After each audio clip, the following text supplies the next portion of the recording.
Parmenides yanılmış olabilir mi? Geçen bölümde Parmenides gelip zamanın bir yalan olduğunu, değişimin imkansız olduğunu ve evrenin donmuş bir heykel gibi yerinde saydığını söylemişti. Mantığı o kadar kusursuzdu ki, itiraz etmek neredeyse suç gibi geliyordu. Ama insanın içinde bir ses, o sesin çok yanlış bir şeyler söylediğini fısıldıyor. Çünkü acı hissediyorsunuz. Çünkü yaşlanıyorsunuz.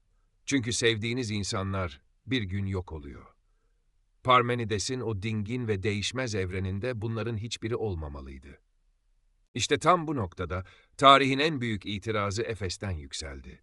Herakleitos elinde bir meşaleyle gelip Parmenides'in o donuk heykelini parçaladı ve tek bir cümle kurdu. Her şey akar. Herakleitos 5. yüzyılda yaşadığında muhtemelen etrafındaki herkesin bir şeyleri sabitlemeye çalıştığına şahit oldu. İnsanlar kalıcı olmak istiyor. İsimlerini taşa kazıtıyor, miras bırakıyor, sonsuzluk peşinde koşuyorlar. O ise çıkıp bunun hepsinin boş olduğunu, evrenin temel yasasının değişim olduğunu haykırdı. Ona göre zaman bir nehir. Ve siz, o nehrin kenarında durup suyun akışını izleyen biri değilsiniz. Siz de o suyun ta kendisisiniz. Hem nehir değişiyor hem de siz. Bu fikir ilk duyulduğunda romantik gelebilir. Akan sular, değişen mevsimler, hayatın döngüsü. Ama Herakleitos'un mesajı bu kadar masum değil.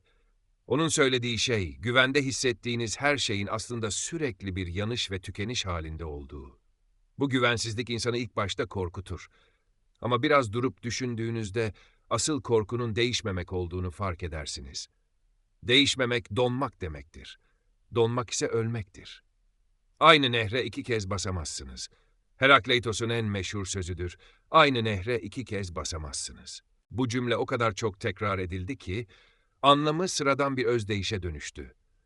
Ama bir durup düşündüğünüzde bu ifadenin insan varoluşuna yönelik ne kadar yıkıcı bir saldırı olduğunu görürsünüz. Nehre 2. kez bastığınızda sular akmış, yer değiştirmiştir. Nehir artık o nehir değildir. Peki ya siz? Siz de değişmediniz mi? Dün o nehre basan siz ile bugün basan siz aynı kişi mi? Hücreleriniz yenilendi, düşünceleriniz değişti, deneyimleriniz birikti. Dünkü siz öldü, bugünkü siz doğdu. Bu durum kimlik algımızı temelden sarsar. Çocukluğunuzdaki fotoğrafınıza baktığınızda o kişi siz misiniz? Fiziksel olarak hayır, zihinsel olarak hayır. Sadece hafızanız ve bazı izler sizi o kişiye bağlar. Herakleitos'a göre bu bağda sürekli gevşeyen bir iptir. Biz kendimizi sabit bir nokta sanırız. Adımız, soyadımız, kimlik numaramız var. Hepsi bizi tanımlayan sabitler gibi görünür. Oysa bu etiketler akan bir nehrin üzerine yapıştırılmış geçici çıkartmalardan ibaret. Nehir aktıkça çıkartmalar da sürüklenir, solar ve sonunda düşer. Bu düşünce insanın güven arayan doğasına terstir. Biz liman isteriz.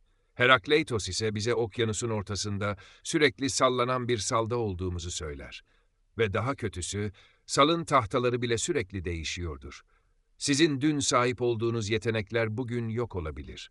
Dün sevdiğiniz şeylerden bugün nefret ediyor olabilirsiniz. Bu istikrarsızlık, modern insanın en büyük kaygı kaynağıdır. Kim olduğumuzu bilemiyoruz çünkü olduğumuz şey sürekli başkalaşıyor. Ateş, her şeyin özüdür. Herakleitos, evrenin ana maddesinin su veya hava değil, ateş olduğunu söyledi. Bu seçim rastgele değildi. Ateş, var olduğu sürece tüketen ve dönüşen bir şeydir. Sabit duramaz. Sürekli yakıt ister, sürekli duman çıkarır, sürekli ısı yayar. Ateşi bir yerde hapsetmeye çalışırsanız söner. Varlığı yok oluşunda gizlidir. Evren de böyle işler. Her şey bir şeyin pahasına var olur. Yemek yediğinizde bir canlıyı yok edersiniz. Nefes aldığınızda oksijeni tüketirsiniz. Var olmak sürekli bir yakma eylemidir. Bu metafor, hayatın acımasız döngüsünü mükemmel açıklar. Biz genellikle ateşi yok edici bir güç olarak görürüz. Yangınlar, yıkımlar, felaketler. Oysa Herakleitos için ateş aynı zamanda yaratıcıdır. Demiri döven, yemeği pişiren, karanlığı aydınlatan odur. Evrenin kendisi de canlı bir ateştir. Belirli ölçülerde yanar ve belirli ölçülerde söner.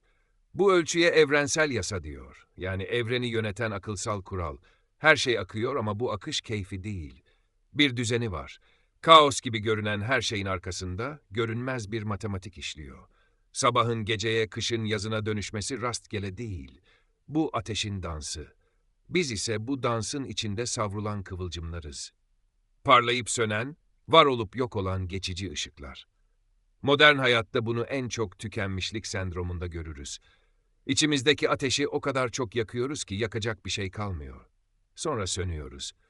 Herakleitos bunu binlerce yıl önce biliyordu. Ateşi korumak için ona sürekli ama kontrollü yakıt vermek gerekir. Hayat da böyle. Sürekli vermek ve sürekli almak, sadece vermek yok oluş, sadece almak ise şişkinliktir.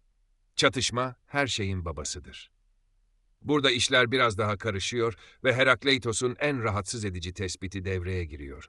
Savaş her şeyin babasıdır. Bu cümleyi duyduğunuzda irkilebilirsiniz, şiddeti yücelten bir ifade gibi durur ama onun kastettiği fiziksel bir savaş değil, evrensel bir gerilimdir.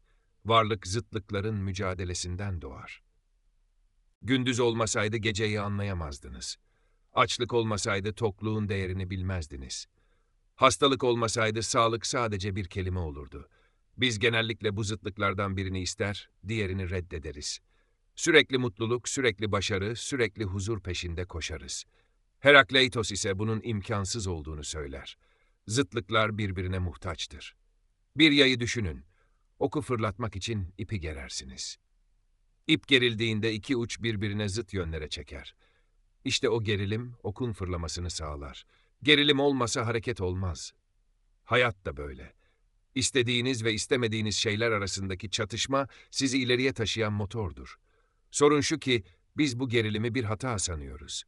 Hayatımızda bir sorun olduğunda neden ben diye sorarız. Oysa sorun yoksa hayat da yoktur. Durağanlık ölümdür. Çatışma ise yaşamın kendisidir. Herakleitos bize şunu fısıldıyor. Kavga etmeyi bırakma çünkü kavga ettiğin sürece varsın. Ama bunun evrensel bir dans olduğunu unutma. Kazanmak veya kaybetmek değil, dansın içinde kalmak önemli. İlişkilerinizi düşünün. En sağlam ilişkiler bile anlaşmazlıklarla büyür.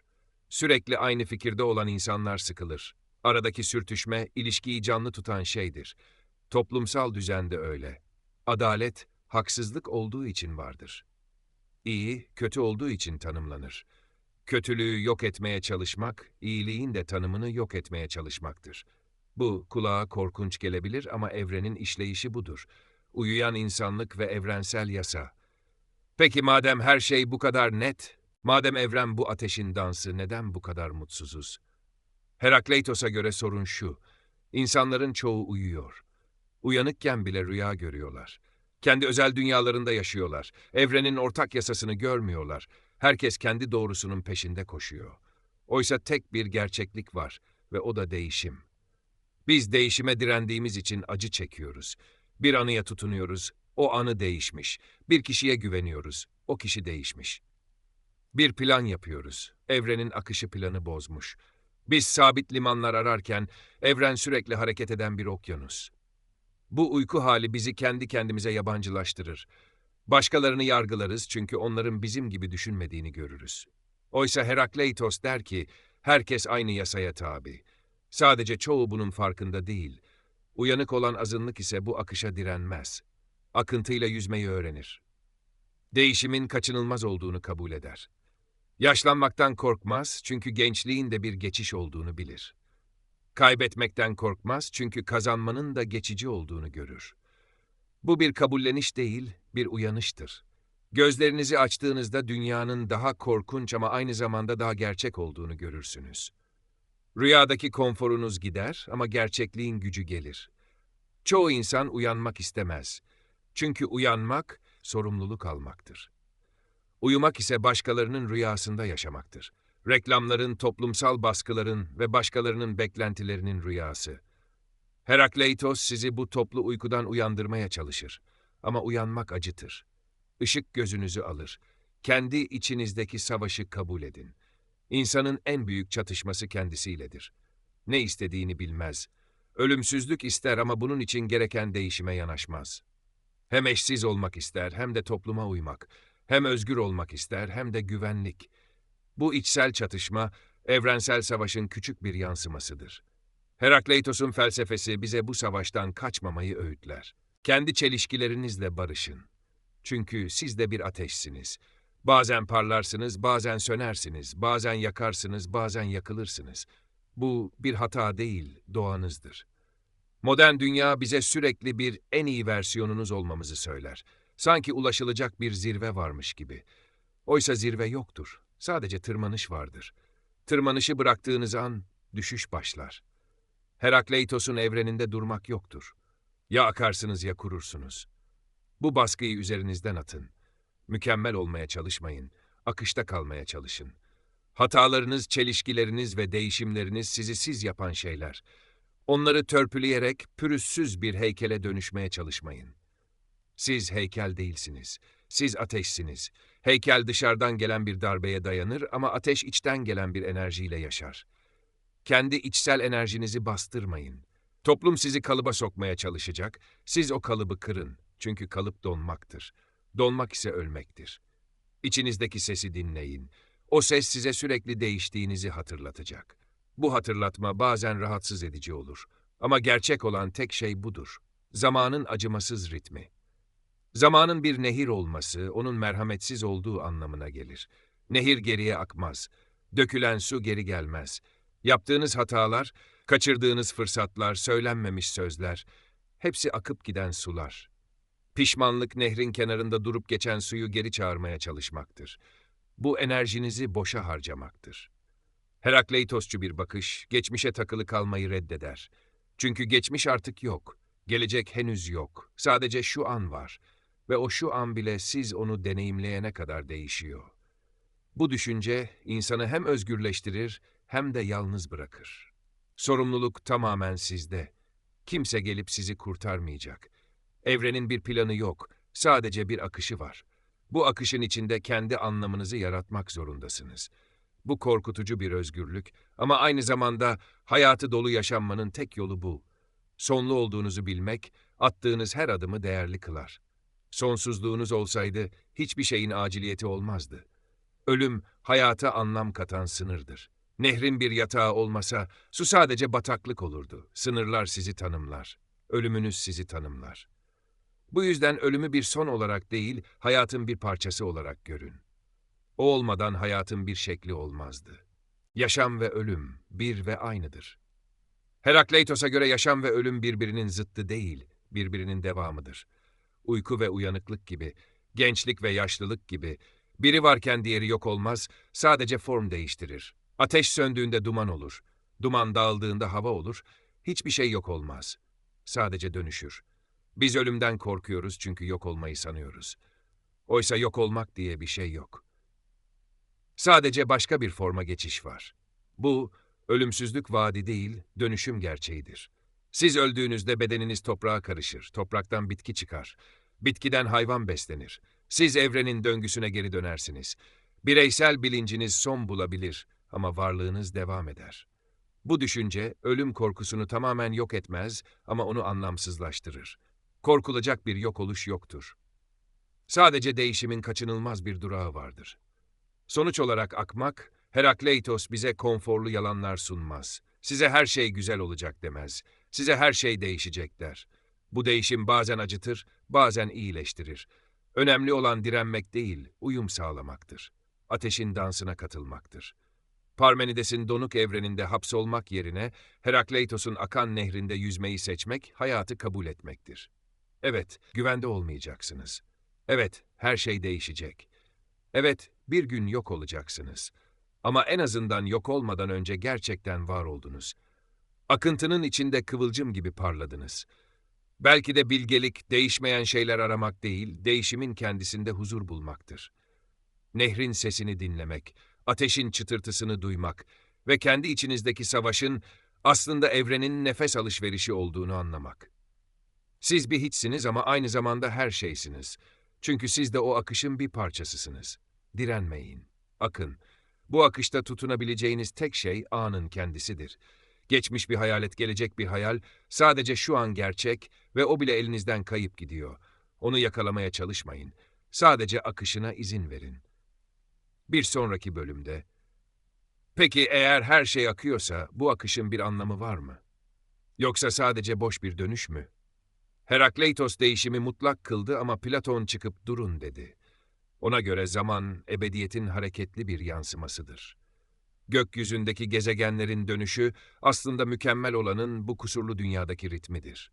Herakleitos'un ateşiyle Platon'un ideaları arasında sıkışıp kalan zaman kavramını konuşmak için bir sonraki bölümde buluşalım. Çünkü soru bitmedi, sadece derinleşti.